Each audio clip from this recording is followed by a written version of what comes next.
trustees of the Kathmandu Valley held a huge protest at the capital yesterday, despite the government withdrawing the controversial Guti bill. Thousands of protesters took part in the protest program to pressurize the government to entirely scrap the bill. The government had decided to withdraw the controversial Guti bill on Tuesday, bowing down to the significant pressure mounted by the indigenous Newar community and supporters of Guti lands. Good morning, I'm Abhyuday Shrestha, and these are the headlines of the hour. Guti trustees of the Kathmandu Valley continue with their massive protest despite the government withdrawing the controversial Guti bill. Protesters demand the bill to be scrapped. Government introduces the 7th Amendment of the Public Procurement Regulation, which allows contractors alleged of corruption to be included in the process for awarding of new projects. Chinese President Xi Jinping expected to visit North Korea to meet the country's leader Kim Jong-un today in the first Chinese state visit to North Korea since 2005. And skipper Kane Williamson scores a brilliant century to steer New Zealand to a tense 4-wicket victory over South Africa at the ICC World Cup.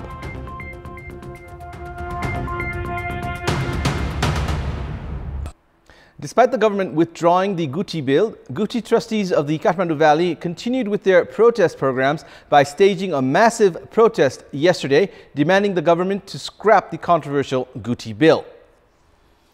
The government had withdrawn the bill tabled at the National Assembly on Tuesday following widespread criticisms and daily protests of the Guti trustees. However, the Guti trustees staged a massive protest yesterday with demands of entirely scrapping the Guti bill.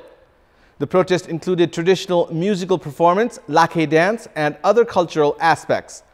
Rallies that had begun from several locations of the Kathmandu Valley had merged into a massive assembly at Maitikar Mandal. Suspecting of the possibility of the government proceeding with the bill again in future, they have called for entirely scrapping the bill. Commute was affected for more than 2 hours in Kathmandu because of the protest. The government is yet to make public its stance on yesterday's massive protest.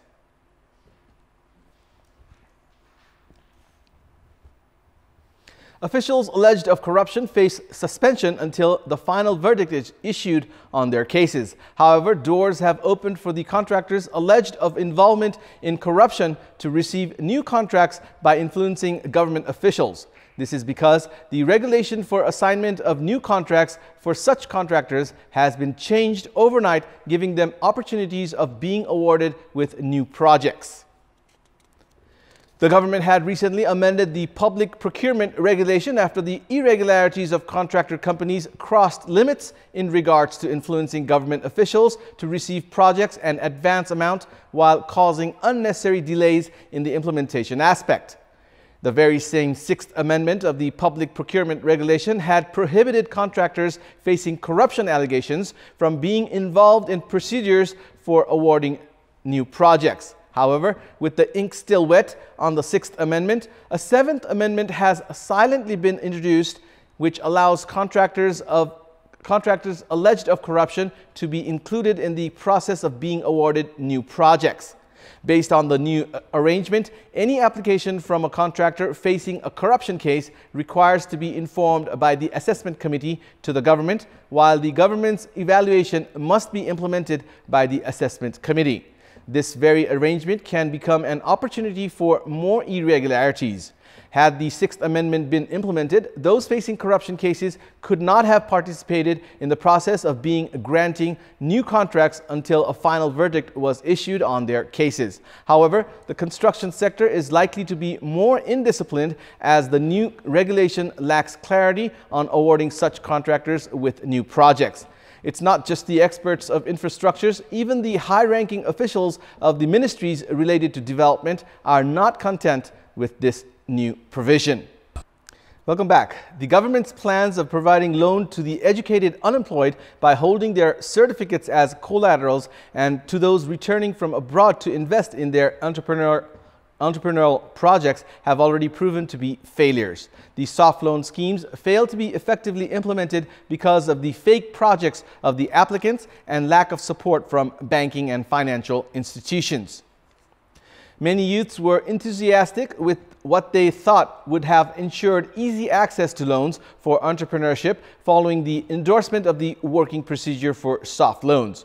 Unemployed youths dreamt of starting their own businesses in their native land. However, despite the lapse of 8 months since the provision of loans with certificates as collaterals, only 10 people have received loans through this arrangement. The loan provisioned for those returning from abroad has also been a tough ask. According to Nepal Rashtra Bank, only 21 people have received such loans, while 55 have received loans for higher and technical education. Similarly, only 17 people belonging to the Dalit community have benefited from the loan for entrepreneurship. Because of high base interest rate of private banks, applicants reached the Rashtriya Banijya Bank, which offers a base interest rate of 5.38%. The bank adds 2% premium on the base interest rate. As the government has waived 5% interest on such loans, only the premium needs to be paid. The loan for women entrepreneurship, which has a 6% interest waiver, is available at a more affordable cost. The private banks not informing the applicants about these schemes is one of the reasons for the targeted group not being benefited. Likewise, the dominance of those presenting fake projects to receive loans is another reason for the flow of loans being low. The Nepal Rashtra Bank must take actions against the banks failing to provide correct information to the consumers, demotivating youths who want to get involved with entrepreneurship within the nation, and not helping in the implementation of government policies. Meanwhile, the banks should also be aware of baseless projects. Welcome back. Some 50,000 residents of Banke's Narinapur and Rapti Sunairi rural municipalities do not have access to electricity. Despite several plans of installing power lines, official and legal obstructions have deprived these people from electricity. In this context, we had asked the locals who had reached the Narinapur rural municipality office to demand for access to electricity, what problems have they been facing due to the lack of electricity. Let's take a look at what they had to say. Public voice. India ma mobile charge garna जान्छौं हामीले सबै इन्डियाबाट गर्छौं India मध्ये हेर्नुस् बर्डरमा छेउमा बत्ती छ यहाँ छैन हामी अँधेरामा बस्न बाध्य छन् विद्युत नभएको कारणले यहाँ अफिसको पुरो काम नेपालमा हुन्छ बाध्यता छ हाम्रो के गर्न जो नेट चल्दैन के चल्दैन विद्युत एकदम जरुरी छ जंगल पनि अब त्यो लाइन पनि क्लियर भयो बाटो घाटो पनि क्लियर भयो तर ठेकेदारले आजसम्म केही गरेनन् यो जनताको साथमा एकदम ठेकेदारले धोका गरेको हो वीरेन्द्र सरकारको पालामा राजस्व जब हुनुहुन्थ्यो तैलेदेखि यो पोल गडेको थियो आजसम्म त्यो वीरेन्द्र सरकारको हत्याकाण्ड 18 वर्ष भइसकेको छ अहिलेसम्म विद्युत पोल यहाँसम्म आएको पुगेको छैन आज पनि त्यो मटैयासम्म त पोल गडेछ तर त्यो सपना मलाई लाग्छ अधुरै हुन्छ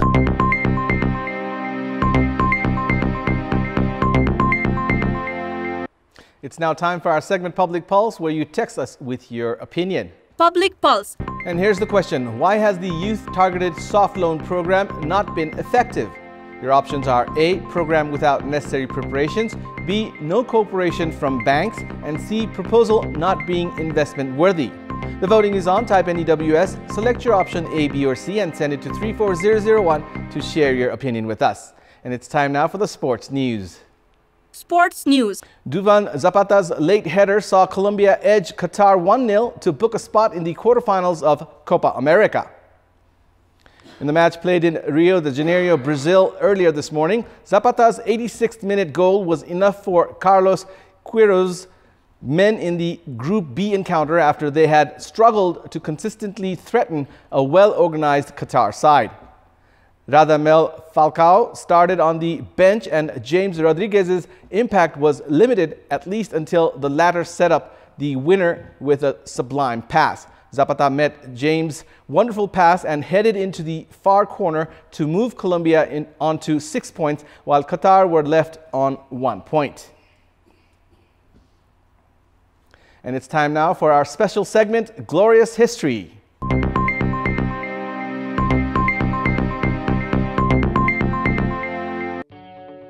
On 17th of June 1631, the beloved wife of Mughal Emperor Shah Jahan, Mumtaz Mahal, died while giving birth to their 14th child in Indian state of Madhya Pradesh.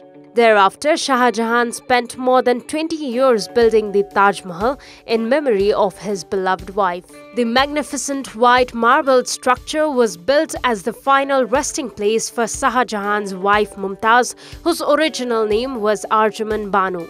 Construction of the Taj Mahal began in 1632 AD and was completed in 1648 AD. The architecture of the Taj Mahal combines elements of Islamic, Indian, Persian, Ottoman, and Turkish styles of art. The Taj Mahal speaks volumes of a man's deep and never-ending love for his wife. For the same reason, it has come to be known to the world as the Monument of Love. One of the most important figures of India's first war of independence, Rani Lakshmi Bai of Jhansi, died while fighting against the British in Gwalior on 18th of June 1858. India's freedom struggle had seen many freedom fighters over the years, but the name of Rani Lakshmi Bai, also popularly known as Lakshmi Bai, stands out among them as brave and fearless women. Lakshmi Bai was born on 19th of November 1828. After the British seized the state jewels of Jhansi, Lakshmi Bai was firm about protecting Jhansi from annexation. Lakshmi Bai has also inspired generations of poets, writers, and filmmakers who have tried to capture the essence of who Lakshmi Bai really was. The famous song Everything I Do It For You is sung by a Canadian singer-songwriter Bryan Adams and was released on 18th of June 1991. Written by Adams, Michael Kamen and Robert John Mutt Long, featured on 2 albums simultaneously on its release, the soundtrack album from the 1991 film Robin Hood, Prince of Thieves, and on Adams' 6th album Waking Up the Neighbors in 1991. It went on to sell more than 15 million copies worldwide, making it Adams' most successful song and one of the best-selling singles of all time. This is Bipashna Tamang for Kantipur News Desk.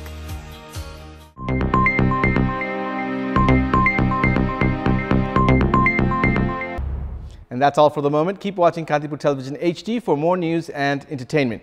Thank you for watching. Have a good morning.